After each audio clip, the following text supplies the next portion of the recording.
UTL solar solar लावणार आणि सबसिडीही मिळवून देणार।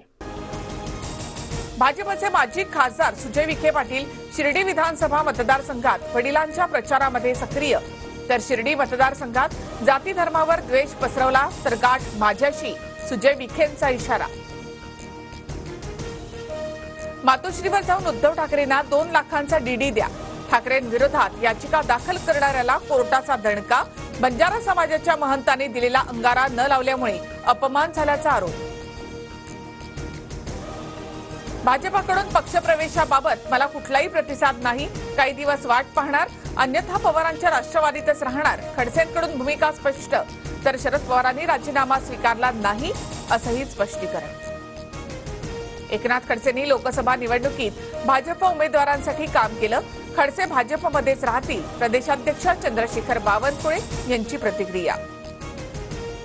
राजकारणापलीकडे जाऊन जातीय जनगणनेवर विचार व्हावा, जातीय जनगणनेवर राष्ट्रीय स्वयंसेवक संघाची भूमिका, तर जातीय जनगणनेवर राजकारण व्हायला नको, संघाचं मत।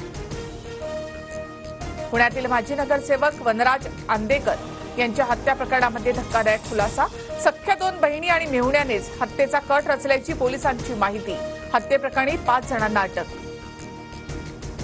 शिवरायांचा पुतळा कोसळल्यानंतर शिल्पकार जयदीप आपटे अद्यापही फरार, तर फडणवीस छत्रपतींचा अपमान करणाऱ्या जयदीप आपटेला अटक करू शकत नाहीत, मग मोदींच्या माफीला काय अर्थ आहे, वडेट्टीवारांची टीका। सोमावती यात्रेसाठी लाखो भाविक दर्शनासाठी जेजुरीत, येळकोट येळकोट जय मल्हारच्या जयघोषाने जेजुरी दुमदुमली।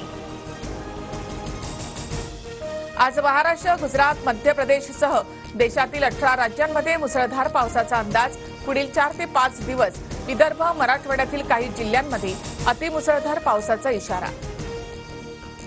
मराठवाड्यामधील 8 जिल्ह्यांमध्ये मुसळधार पावसाची हजेरी, गेल्या 24 तासामध्ये 3 जणांचा मृत्यू, 78 जनावरं दगावली। मराठवाड्यामध्ये 284 मंडळांमध्ये अतिवृष्टीची नोंद। छत्रपती संभाजीनगरमधील जायकवाडी धरण 88% भरलं, पालकमंत्री अब्दुल सत्तारांकडून जायकवाडी धरणाची पाहणी, जायकवाडीमधून पाणी सोडण्याबाबत उद्या निर्णय होण्याची शक्यता। हिंगोलीमधील अनेक भागांमध्ये पूरस्थिती, आमदार संतोष बांगर शेतकऱ्यांच्या मदतीला, संतोष बांगर यांच्याकडून एनडीआरएफच्या टीमसोबत अडकलेल्या लोकांचं बचाव कार्य।